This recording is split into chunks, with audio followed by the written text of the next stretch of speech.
आज की इस वीडियो में हम आपको डॉक्टर एपीजे अब्दुल कलाम की जिंदगी का एक ऐसा किस्सा बताने वाले हैं जो शायद ही आपने कहीं सुना हो। ये वीडियो डॉक्टर अब्दुल कलाम के स्कूल से जुड़ी हुई है, सो आज का वीडियो आपको पूरा देखना है।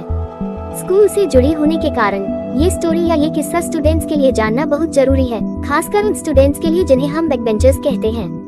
बैकबेंचर यानी कि वो बच्चे जो क्लास की अंतिम सीट्स में बैठते हैं और हर टीचर को लगता है कि ऐसे बच्चों का कोई भविष्य नहीं होता।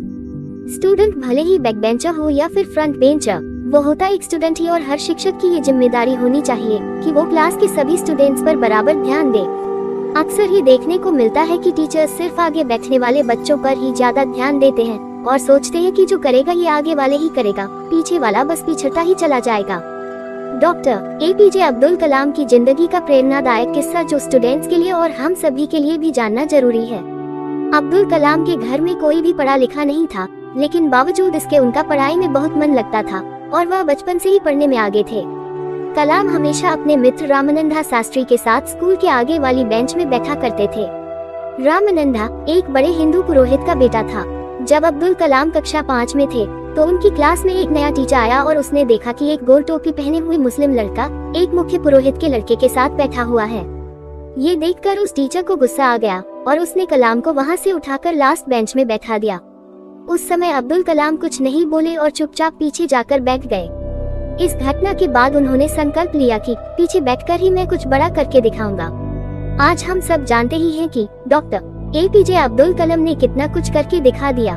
दुनिया उन्हें मिसाइल मैन ऑफ इंडिया के नाम से जानती है। भारत के 11वें राष्ट्रपति के रूप में वह अपनी दूरदर्शिता, विनम्रता और सादगी के लिए जाने जाते थे। वो हर फील्ड के लोगों से जुड़े और उन्हें बड़े सपने देखने के लिए और जीवन में बड़ी सफलता हासिल करने के लिए प्रेरित करते रहे। उन्होंने एजुकेशन, यूथ डेवलपमेंट और साइंस एंड टेक्नोलॉजी पर सबसे ज्यादा काम किया। दोस्तों, वो हमेशा कहते थे कि क्लास में आगे या पीछे बैठना मायने नहीं रखता, मायने रखती है आपकी मेहनत, लगन और नॉलेज। बहुत से बच्चे ऐसे होते हैं जो क्लास में पीछे बैठते हैं और टीचर उन पर खास ध्यान नहीं देते, जिसकी वजह से उन बच्चों का कॉन्फिडेंस लेवल कम हो जाता है। उन्हें लगता है कि टीचर हम पर ध्यान नहीं देते तो शायद हम जीवन में सफल नहीं हो पाएंगे। लेकिन ऐसा नहीं है। टीचर जो पढ़ाता है वो हर बच्चे को बराबर पढ़ाता है।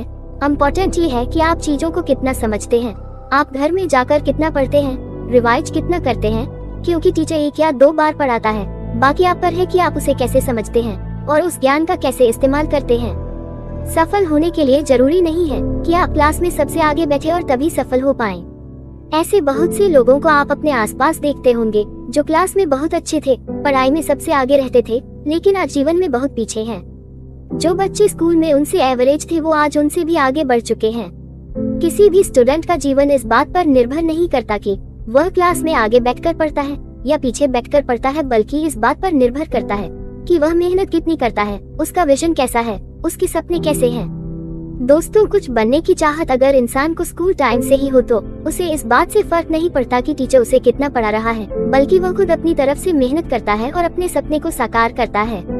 एपीजे अब्दुल कलाम जो बचपन से ही पढ़ाई में बहुत अच्छे थे, उन्होंने बहुत मेहनत करी। टीचर के पीछे बैठाने से वह घबराए नहीं या उनका कॉन्फिडेंस लेवल नहीं टूटा, बल्कि उन्होंने ठान लिया कि पीछे बैठकर ही कुछ बड़ा करना है और वो उन्होंने करके भी दिखाया। डॉक्टर एपीजे अब्दुल कलाम ने कहा है, The best brains of the nation may be found on the last benches of the classroom.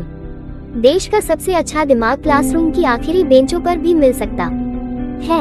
कभी भी क्लास के दूसरे होशियार बच्चों से या आगे बैठने वाले बच्चों से खुद को कंपेयर ना करें, और अगर आप खुद आगे बैठते हैं तो कभी भी पीछे बैठने वालों से अपनी तुलना ना करें। ये ना सोचे कि जो पीछे बैठा है वह जीवन में कभी कामयाब नहीं हो सकता।